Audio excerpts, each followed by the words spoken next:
ଓହୋ ବହୁତ ରାତି ହେଇଗଲାଣି ଲାଗୁଛି କିଏ ଗୋଟେ ମତେ ପିଛା କରୁଛି। କିଏ କିଏ କିଏ ମତେ ପିଛା କରୁଛି? ସାମ୍ନାକୁ ଆସ। ଆମେ ହଉଛୁ ଅତୃପ୍ତ ପ୍ରେତାତ୍ମା। ଡର ନାହିଁ ପୁଅ, ଆମେ ଟିକେ ମହାପ୍ରସାଦ ପାଇବା ପାଇଁ ଆସିଛୁ। ଆମେ ଶୁଣିଛୁ ଏହାକୁ ଖାଇଲେ ଆମର ଆତ୍ମାକୁ ମୁକ୍ତି ଆଉ ମୋକ୍ଷ ମିଳିଯିବ।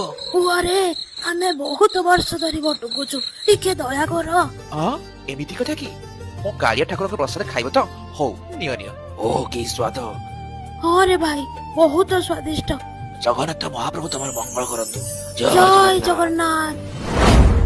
ମୁଁ ସେଇ ଭୂତ ମାନଙ୍କୁ ତ ପ୍ରସାଦ ଦେଇଦେଲି, ଏବେ ଘରେ କଣ ନେଇକି ଦେବି? ଆରେ ବୋଉ, ତୁମେ ମାନେ କଣ ସବୁ ଏଠି ମହାପ୍ରସାଦ ଖାଉଛ? ମହାପ୍ରସାଦ ଆଣି କିଏ ଦେଲା? ପୁଅ ତୁ ଆସିଗଲୁ? ହଁ ବୋଉ ମୁଁ ଆସିଗଲି ଯେ, କିନ୍ତୁ ଏଇ ମହାପ୍ରସାଦ ଆଣିକି କିଏ ଦେଲା? ଆରେ ତୁ ପରା ତୋ ସାଙ୍ଗ ହାତରେ ପଠାଇଥିଲୁ। ମୁଁ ପଠେଇଥିଲି? ଆଚ୍ଛା ସେ ସାଙ୍ଗ ନାଁ କହିଲ? ତାର ନାଁ ଜଗନ୍ନାଥ ଦାସ କହୁଥିଲା।